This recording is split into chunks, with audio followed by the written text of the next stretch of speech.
오늘 우리가 함께 통독하게 되실 역대상 21장과 22장의 내용은 이러합니다. 하나님의 공의대로 나라를 다스리기 위해 애쓰던 다윗이 이스라엘 영토의 확장과 그에 따른 인구의 증가를 자신의 치적으로 생각하는 잘못을 저지릅니다. 요압에게 이스라엘 인구를 계수하도록 명한 것입니다. 이것은 하나님 보시기에 악한 일이었습니다. 다윗의 승리는 하나님이 주신 승리였고 다윗의 성과는 하나님이 주신 성과였습니다. 그런데 이를 잠시 망각한 다윗이 이스라엘의 승리와 번영을 자신의 업적으로 여기려 했던 것입니다. 이 일은 하나님의 진노를 일으켜 이스라엘 백성이 7만 명이나 죽게 됩니다. 이때 다윗은 하나님 앞에 엎드리며 자신의 죄를 회개합니다.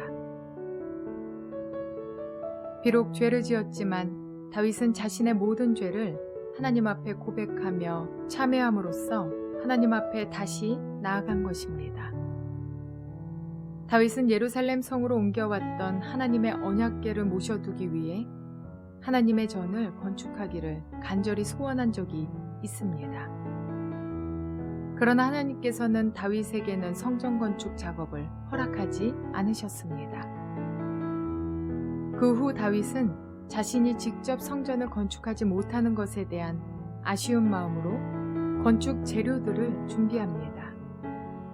직접 성전 건축에 나서지는 못하지만 그의 아들 솔로몬이 훌륭한 성전을 건축할 수 있도록 힘 닿는 데까지 금, 은, 놋, 철 등과 성전 건축에 힘쓸 사람들을 준비하는 것입니다. 다윗은 성전 건축을 준비하는 것으로 기쁨을 삼고 그의 아들 솔로몬과 이스라엘 백성에게 성전 건축의 사명을 당부합니다. 이러한 내용들을 기억하셔서 통독에 도움이 되시기를 바랍니다. 역대상 21장. 사탄이 이스라엘을 치려고 일어나서 다윗을 부추겨 이스라엘의 인구를 조사하게 하였다. 그래서 다윗은 요압과 군사령관들에게 지시하였다. 어서 브엘세바에서부터 단에 이르기까지 이스라엘의 인구를 조사하여 그들의 수를 나에게 알려주시오. 그러자 요압이 말하였다. 주님께서 그의 백성을 지금보다 100배나 더 불어나게 하여 주시기를 원합니다. 높으신 임금님, 백성 모두가 다 임금님의 종들이 아닙니까? 그런데 어찌하여 임금님께서 이런 일을 명하십니까? 어찌하여 임금님께서는 이스라엘을 벌받게 하시려고 하십니까?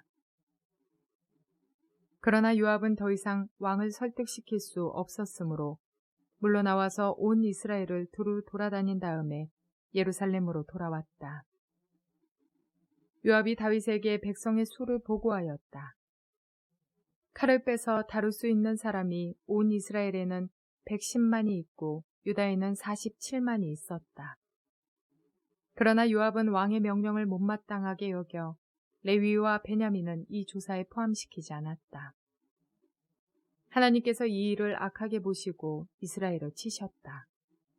그래서 다윗이 하나님께 자백하였다. 내가 이런 일을 하여 큰 죄를 지었습니다. 그러나 이제 이 종의 죄를 용서해 주시기를 빕니다. 참으로 내가 너무나도 어리석은 일을 하였습니다. 주님께서 다윗의 선견자 갓에게 말씀하셨다. 너는 다윗에게 가서 전하여라. 나 주가 말한다. 내가 너에게 3가지를 제안하겠으니 너는 그 가운데서 하나를 택하여라. 그러면 내가 너에게 그대로 처리하겠다. 다시 다윗에게 가서 말하였다. 주님께서 말씀하십니다. 너는 선택하여라.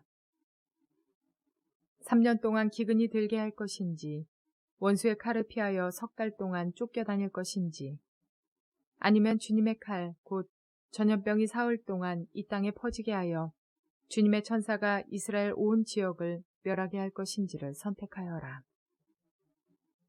이제 임금님께서는 나를 임금님께 보내신 분에게 내가 무엇이라고 보고하면 좋을지 결정하여 주십시오. 그러자 다윗이 갓에게 대답하였다. 괴롭기 그지없습니다. 그래도 주님은 자비가 많은 분이시니 차라리 내가 그의 손에 벌을 받겠습니다. 사람의 손에 벌을 받고 싶지는 않습니다. 그리하여 주님께서 이스라엘의 전염병을 내리시니 이스라엘 사람이 7만 명이나 쓰러졌다. 하나님께서는 예루살렘을 멸망시키시려고 천사를 보내셨다. 그러나 주님께서는 천사가 예루살렘을 멸망시키는 것을 보시고서 재앙 내리는 것을 뉘우치시고 사정없이 죽이고 있는 그 천사에게 그만하면 됐다. 이제 너의 손을 거두어라 하고 명하셨다. 그때 주님의 천사는 여부스 사람 오르난의 타작마당 곁에 서 있었다. 다윗이 눈을 들어보니 주님의 천사가 하늘과 땅 사이에 서서 칼을 빼어 손에 들고 예루살렘을 겨누고 있었다. 그래서 다윗은 장로들과 함께 굵은 베옷을 입고 얼굴을 땅에 대고 엎드렸다. 그때 다윗이 하나님께 아뢰었다. 이 백성의 인구를 조사하도록 지시한 사람은 바로 내가 아닙니까? 바로 내가 죄를 짓고 이런 엄청난 악을 저지른 사람입니다. 백성은 양떼일 뿐입니다. 그들에게야 무슨 잘못이 있습니까? 주 나의 하나님, 나와 내 집안을 치시고 제발 주님의 백성에게는 전염병을 거두어 주십시오. 주님의 천사가 갓을 시켜 다윗에게 이르기를 여부스 사람 오르난의 타작마당으로 올라가서 주님의 제단을 쌓아야 한다 하였다. 다윗은 갓이 주님의 이름으로 명령한 말씀을 따라서 그곳으로 올라갔다. 그때 오르나는 밀을 타작하고 있었다. 오르나는 뒤로 돌이키다가 천사를 보고 그의 네 아들과 함께 숨었다.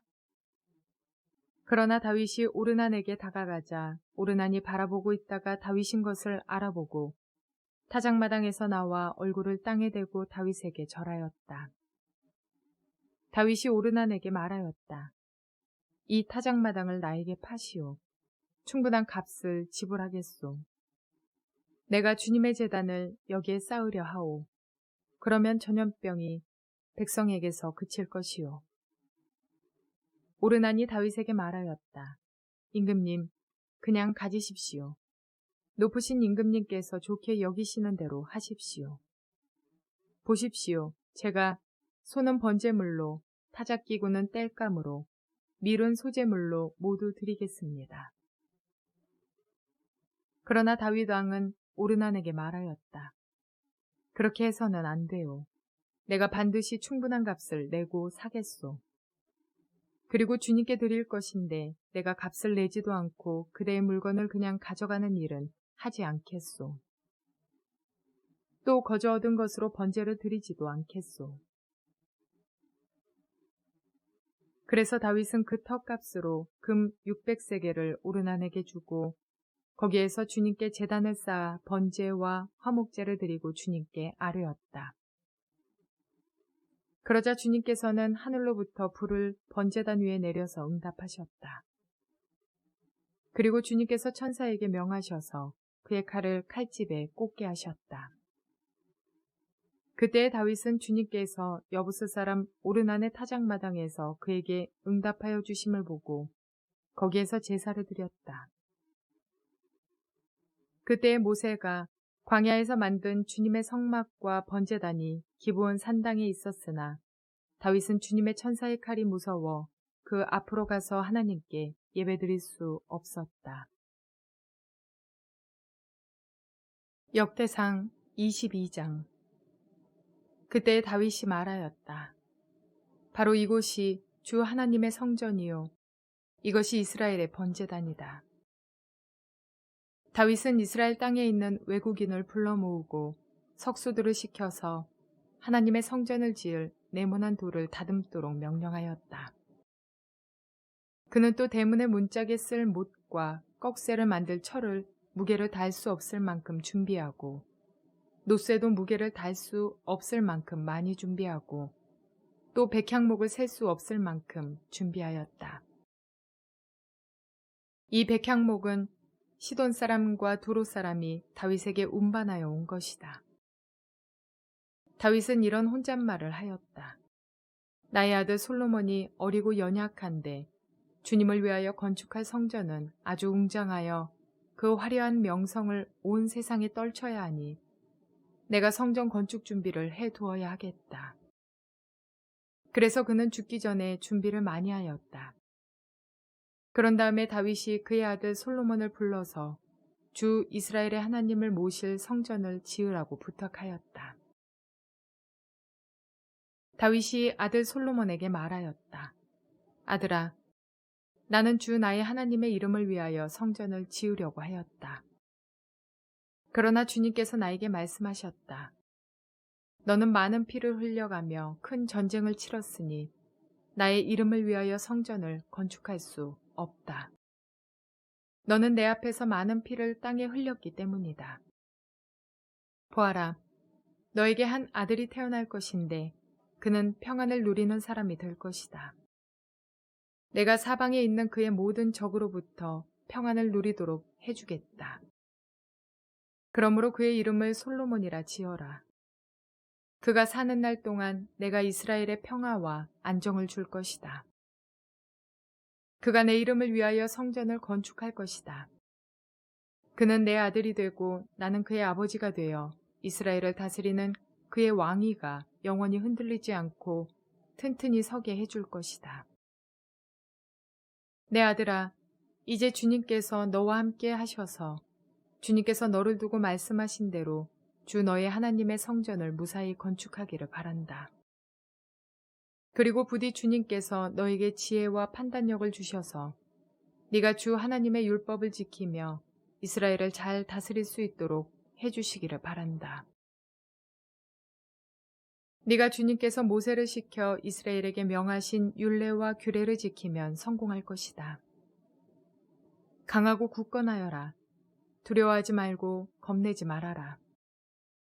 내가 주님의 성전을 지으려고 금 10만 달란트와 은 100만 달란트를 준비하고 놋과 쇠는 너무 많아서 그 무게를 다 달 수 없을 만큼 준비하고 나무와 돌도 힘들여 준비하였다.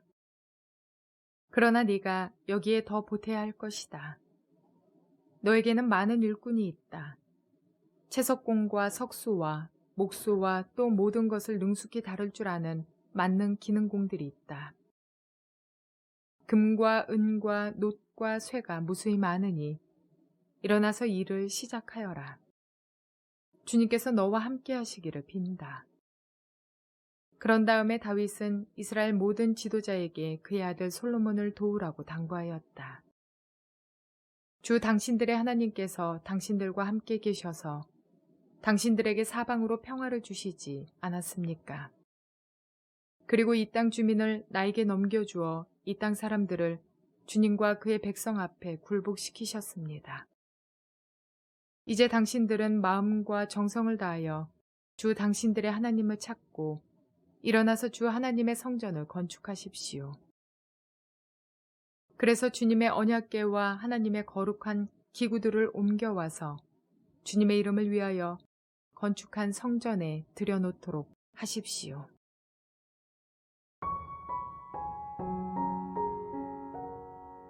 하나님께서는 모세에게 인구조사를 명령하신 적도 있었습니다. 그러므로 인구조사 자체가 죄악은 아닙니다. 하나님께서 다윗의 인구조사를 악하게 여기신 이유는 다윗의 마음 상태 때문이었습니다. 다윗은 강성해진 군사력이 하나님이 주신 복의 결과임을 잠시 잊고 자신의 능력과 위협을 자랑하고자 했던 것입니다. 그렇게나 겸손했던 다윗도 결국 교만 앞에서 무너졌습니다. 이처럼 누구나 쉽게 넘어지는 유혹은 교만에서 자주 비롯됩니다. 누구나 쉽게 넘어지는 유혹이지만 다윗의 특별한 점이란 금세 자신의 죄를 인정하고 깨달아 다시금 하나님 앞으로 돌아선다는 것입니다. 그는 주님 앞에 범죄하였지만 회개함으로 주님 앞에 나아갈 수 있었습니다. 이러한 태도들이 가끔은 그리스도인들로 인해 오해를 불러일으킵니다. 한 주간 죄 지은 거 주일에 나가서 회개하면 되지. 이것은 세상 사람들도 그렇게 생각해서 그리스도인들을 유혹할 때마다 이번만 나랑 같이 하고 주일에 교회 가서 회개하면 된다고 말합니다.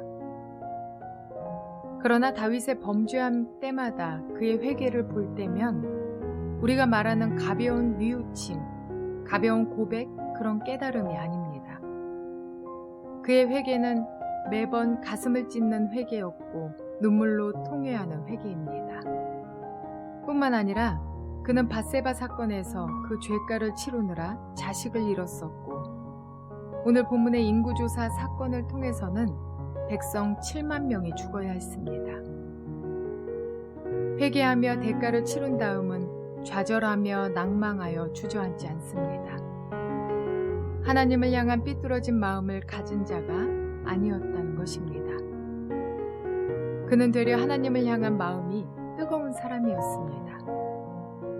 주님을 위한 성전을 짓기를 소망하는 자였으며 하나님께서 성전의 허락을 아들 솔로몬에게 하셨을 때에도 그는 하나님을 향해 섭섭해하거나 삐치는 자가 아니었습니다. 성전 건축 재료들을 준비하며 솔로몬과 백성들에게 성전 건축 사명을 당부할 만큼 아름다운 계승자가 바로 다윗입니다. 그의 삶 전반적으로 다윗은 하나님을 향한 섭섭함, 서운함, 상한 마음을 드러내는 자가 아니라 어느 때든지 자신의 연약함, 죄악을 돌아보는 자였습니다. 우리도 역시 삶의 전반에 있어 교만하지 아니하고 늘 겸손히 주님 앞에 엎드리는 성도의 모습을 하게 되기를 소망합니다. 혹여 교만하여 범죄하게 되더라도 주님 앞에 인정하며 엎드려 통회하는 자가 되어야겠습니다. 이러한 믿음을 계승하는 아름다운 성도가 되는 저와 여러분 모두가 되시기를 주님의 이름으로 축원을 드립니다.